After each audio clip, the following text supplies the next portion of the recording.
बहुत ज्यादा डिमांड में आया हमारा एक लैपटॉप गीगाबाइट की तरफ से G5 GD। और ये जो हमारे पास वेरिएंट आया वो i5 11 जनरेशन वाला है 3050 के साथ। इसके साथ 3050 Ti भी आता है, 3060 भी आता है। सबके लिंक्स मिल जाएंगे डिस्क्रिप्शन में। बाकी इसके बारे में बात करते हैं कि ये लेने लायक है या नहीं है। 74,000 के आसपास ये चल रहा है आज की डेट में, लाइक 70 to 75 के बीच में चलता रहता है। और 2022 में i5 11 generation like 11400H 6 core वाला लेने लायक है, वो सारा हम इस वीडियो में बता ही देंगे। और इंस्टा पे डाली थी स्टोरी, वहां से जो बेसिक से सवाल होते हैं वो हम कंक्लूजन में कवर करते हैं हर बार की तरह। खोल रखा डब्बा, बस हो गया। एक यहाँ पे इसके अंदर से हमारे को लैपटॉप मिल जाता है कुछ इस तरीके का, और एक 150 वॉट का अडाप्टर मिल जाएगा विद पावर कॉर्ड। बस यही है, हो गया बस। और एक चीज बता दूं, मेरी थोड़ी ना तबीयत ढीली है, तो अगर वीडियो में एनर्जी कम लगे तो एडजस्ट कर लेना। मैं पूरी कोशिश करूंगा एनर्जी डालने की। इस लैपटॉप के अंदर हमारे को मिलता है Intel core i5 11400H RTX 3050 मिल जाएगा 85 वॉट TGP के साथ। 16 GB रैम मिलती है, 512 GB की Gen 4 SSD हमारे को इसके अंदर मिल जाती है। और क्रिस्टल डिस्मार्क के स्कोर्स आपके सामने, and Wi-Fi 6 and Bluetooth version 5.2 हमारे को मिल जाता है। और जो SSD के स्कोर्स अभी आपने देखे, ये Gen 4 वाले भी एग्जैक्ट नहीं लग रहे थे, Gen 4 इन्होंने मेंशन किया है, और Gen 3 से ज्यादा है। और जो रीड एंड राइट स्पीड आप देख रहे हो, ये Gen 4 वाली क्यों बता रहा हूं, क्योंकि Gen 4 के अंदर 5000 Mbps वाली जो SSD आती है ना, वो है इसके अंदर। लाइक महंगे लैपटॉप में आपको 6000 Mbps वाली, इवन 7000 Mbps वाली मिल जाती है, वो फिर ज्यादा पैसे खर्चने पड़ेंगे। शुरुआत कर लेते हैं इसकी बिल्ड एंड डिजाइन से लेके। ये पूरा का पूरा प्लास्टिक बिल्ड में हमारे को मिलता है। टॉप पे गीगाबाइट की ब्रांडिंग है, और टॉप लिड फ्लेक्स हमारे को यहाँ पे ठीक ठाक से मिल जाता है, ज्यादा नहीं है। एंड इंटीरियर भी हमारा प्लास्टिक का है, और यहाँ पे कीबोर्ड फ्लेक्स काफी कम हमारे को मिलता है। और यहाँ पे सामने बॉटम चिन पे गीगाबाइट की ब्रांडिंग है। और आपने एक चीज नोटिस करी, पूरा का पूरा ऐसा लगता है ना जैसे नाइट्रो की कॉपी मार रखी हो, क्योंकि इसके कीबोर्ड के भी साइड्स में व्हाइट व्हाइट सा दे रखा है, और बिल्कुल नाइट्रो वाली फील दे रहा है अगर एक बार दूर से देखोगे ना। और यहाँ पे पीछे कुछ इस तरीके से मिल जाता है, आप देखोगे तो कुछ इतना खुला हुआ है यहाँ से ना, बाकी सब यहाँ पे कवर्ड है। और एक चीज मैं देख रहा था भाई, इसके अंदर ना हमारे को रिमूवेबल बैटरी मिलती है। आज की डेट में गेमिंग लैपटॉप में रिमूवेबल बैटरी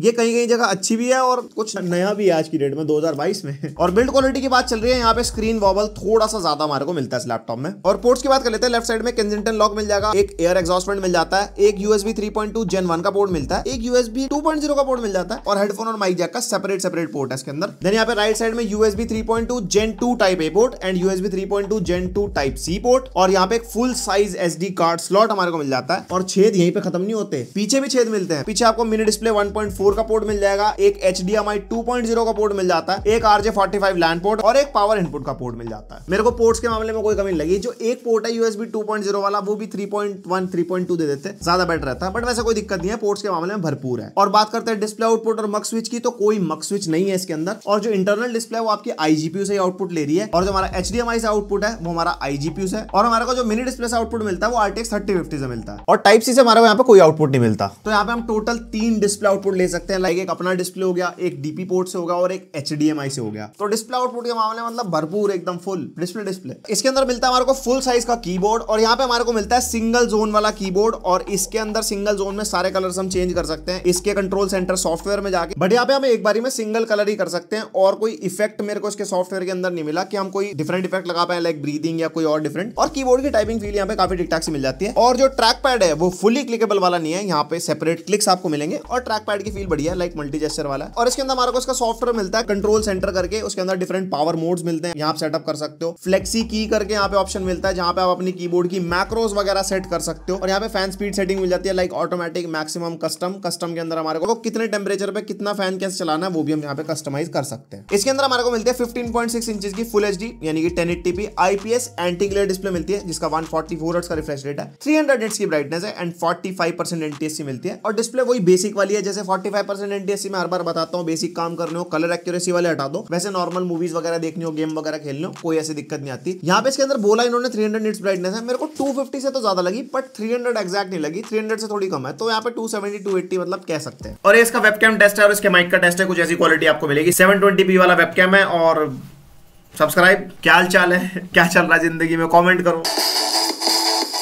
इसके अंदर मिलते हैं 2-2 वॉट के स्पीकर हमारे को, डाउन फायरिंग वाले हैं। और स्पीकर की क्वालिटी मतलब ओके है, ना तो बहुत ही लाउड ना तो बहुत ही डाउन, मतलब डिसेंट सी एवरेज मान सकते हैं। और बैटरी के मामले में बिल्कुल भी अच्छा नहीं है, 48.96 वॉट आवर की बैटरी है, लाइक 49 वॉट आवर आप मान सकते हो। और बैकअप मेरे को 1 आवर से लेके 1.25 आवर का मिला, जो कि बिल्कुल भी अच्छा नहीं है इस प्राइस पॉइंट पे। और उसमें भी जो यूसेज था वही अपना बेसिक यूट्यूब वगैरह चला लिया, 50% screen brightness, battery saver mode off, like silent violent mode पे, तब ये बैटरी बैकअप आया। तो बैटरी बैकअप के मामले में बिल्कुल भी अच्छा नहीं है। मानता हूँ गेमिंग लैपटॉप अच्छे नहीं होते, बोलते हैं, बट ये उससे भी अच्छा नहीं है। और काफी लोगों को ये भी डाउट था कि गीगाबाइट की आफ्टर सेल सर्विस कैसे होगी, क्योंकि लैपटॉप जस्ट अभी आया इंडिया में। इनकी आफ्टर सेल सर्विस का डिपार्टमेंट सेम है जो पीसी कंपोनेंट्स के लिए था, वही लैपटॉप के लिए है। और जो टियर 1 सिटीज हैं जैसे दिल्ली, मुंबई, अहमदाबाद वगैरह, इसमें तो आपको डेफिनेटली सर्विसेज की कोई दिक्कत नहीं होगी। और जहां पे इनके सर्विस सेंटर्स नहीं है वहां पे ये pickup and drop service provide करेंगे। और परफॉर्मेंस की बात कर लेते हैं। बेंचमार्क स्कोर्स आपके सामने है, ये सिनेबेंच R23 के स्कोर्स हैं, और ये हमारे Geekbench 5 के स्कोर्स हैं, और ये हमारे 3D Mark Times PyTest के स्कोर्स हैं, और ये हमारे PC Mark 10 के स्कोर्स है 5000 प्लस, जो कि हमारे डिसेंट साइड है। देन हमारा क्रॉस मार्क का स्कोर, ये वीडियो पॉज करके देख सकते हो, और ये हमारे कुछ ऐसे ब्लेंडर के स्कोर्स हैं। तो जैसा इसका प्रोसेसर है उसके हिसाब से स्कोर्स आपने देख लिए होंगे। i5 11 जनरेशन से कुछ ऐसी परफॉर्मेंस मिलती है। इसको अगर हम साइड बाय साइड कंपेयर करते हैं 5600H से, तो 5600H से थोड़ा सा आपको लो पावर्ड मिलेगा। बाकी रियल लाइफ में लगभग सेम सी परफॉर्मेंस मिलती है। आप 1080p लेवल की वीडियो एडिटिंग आराम से कर सकते हो, कोडिंग वगैरह करनी हो वो भी आराम से कर सकते हो। ग्राफिक्स डिजाइनिंग की अगर बात करो तो फोटोशॉप, इलस्ट्रेटर तो आराम से चल जाएगा। अगर बात करो यहाँ पे ब्लेंडर की या फिर हेवी 3D रेंडरिंग के जो सॉफ्टवेयर होते हैं वो मैं रेकमेंड नहीं करूंगा। उसके लिए कम से कम Ryzen 7 या i7 लाइक करंट जनरेशन जो भी चल रही होगी 6000 सीरीज या 12 जनरेशन, उसके बाद जो भी आएगी। और रैम मैं 16GB कहूंगा, और 6GB ग्राफिक कार्ड 3060 कम से कम, उससे कम मत लेना हेवी रेंडरिंग वाले टास्क के लिए। और बाकी 6 कोर वाला प्रोसेसर है, 3050 है, तो स्ट्रीमिंग भी आप कर सकते हो लो टू मीडियम सेटिंग्स पे, सिंगल पीसी वाली हो जाएगी, कोई दिक्कत नहीं है। और जैसे कि हमारा गेमिंग लैपटॉप है तो यहाँ पे जरा गेम टेस्ट हमने करे हैं 5-6, उससे आपको थर्मल्स का भी अंदाजा होगा कि थर्मल्स कैसे हैं। फिर बात करते हैं कंक्लूजन की। वैलोरेंट यहाँ पे टेस्ट करें हम हाई सेटिंग्स पे, और 1080p पे सारे गेम टेस्ट होंगे। एंड यहाँ पे वैलोरेंट में हमारे को i5 11 जनरेशन के हिसाब से 200 प्लस FPS आने चाहिए थे, वो हमारे को मिल रहा है। और यहाँ पे थर्मल्स वगैरह आप देख सकते हो, 24 डिग्री रूम टेम्परेचर है, तो 80 के आसपास जा रहे हैं।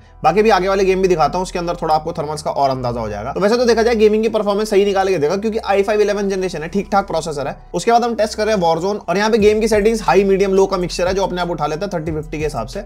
और DLSS हमने रखा है बैलेंस मोड पे। एंड यहाँ पे आप देख सकते हो कम पावर ड्रॉ कर रहा है, 40 वॉट के आसपास, 35 वॉट के आसपास, तब भी 90 डिग्री तक टेम्परेचर जा रहा है, मात्र 23 डिग्री रूम टेम्परेचर पे। तो थर्मल्स में कहूंगा इसके थोड़े से एवरेज साइड है, इतने अच्छे नहीं कह सकते। बाकी वैसे देखा जाए परफॉर्मेंस बढ़िया है, 80-90 FPS के आसपास मिल रहा है आपको। उसके बाद फार क्राई 6 हाई प्रीसेट में हम टेस्ट कर रहे हैं, और यहाँ पे फिडिलिटी FX CAS और वेरिएबल शेडिंग ऑन है हमारी, और फिडिलिटी FX सुपर रेजोल्यूशन हमारा बैलेंस्ड पे है। और यहाँ पे भी हाई सेटिंग्स पे अच्छी खासी परफॉर्मेंस निकाल के दे रहा है, 70-80 FPS के आसपास। और यहाँ पे टेम्परेचर 90 डिग्री तक जा रहे हैं, लाइक 85-90 के बीच में। और बाकी सारे स्टैट्स आपके सामने। देन फोर्जा Horizon 5, और इसको हम टेस्ट कर रहे हैं हाई प्रीसेट पे। एंड यहाँ पे हमारे को इसमें भी मतलब गेमिंग की परफॉर्मेंस मतलब बढ़िया निकाल के दे रहा है, 80 के आसपास FPS मिल रहा है। और हाँ, एक चीज का ध्यान रखना, 16GB रैम है, अगर यहीं पे 8GB रैम होती तो बढ़िया परफॉर्मेंस ना मिलती है, इसलिए सबको बोलना भाई साहब 16GB रैम। और RDR हमने टेस्ट किया बैलेंस प्रीसेट पे। बैलेंस का भी प्रीसेट जो हमारा 7th नंबर पे जो आता है ना, उस पे है, और अल्ट्रा हाई मीडियम का मिक्सचर चल जाता है, और DLSS हमारा बैलेंस मोड पे। एंड यहाँ पे भी हमारे को अप्रोक्सीमेटली 70 FPS के आसपास मिल रहा है, बट यहाँ पे गर्मी फैला दी है पूरी, क्योंकि टेम्परेचर 90 से ऊपर जा चुके हैं, और थ्रॉटलिंग कर रहा है प्रोसेसर। क्लॉक स्पीड देख रहे हो कैसे 4000 मेगाहर्ट्ज से 3000 के आसपास आ गई है, और वॉटेज भी कम हो गई है। और लेकिन थ्रॉटलिंग से गेमिंग पे कोई फर्क नहीं पड़ा, ओवरऑल मतलब गेमिंग की परफॉर्मेंस बढ़िया निकाल के दे रहा था। उसके बाद GTA 5 और वही 1080p पे वही जो मिक्सचर उठा लेता है, वेरी हाई का मिक्सचर जो होता है नॉर्मली। एंड यहाँ पे GTA 5 में हमारे को 80-90 FPS मिल रहा है, इतनी उम्मीद थी सेटिंग पे।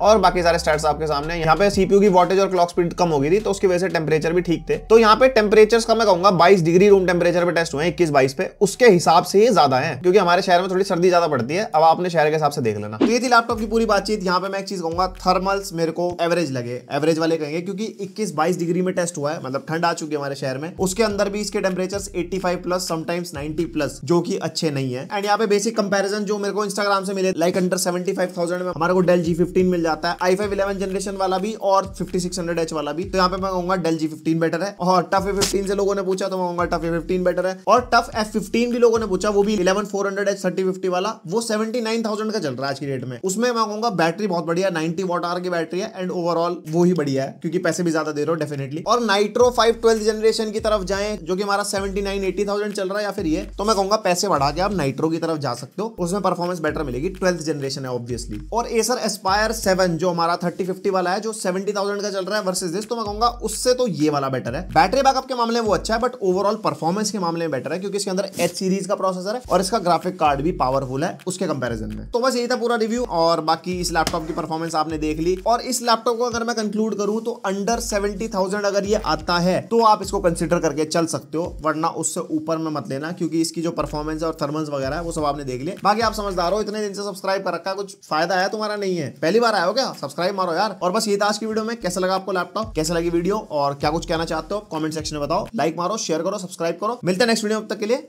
बाय।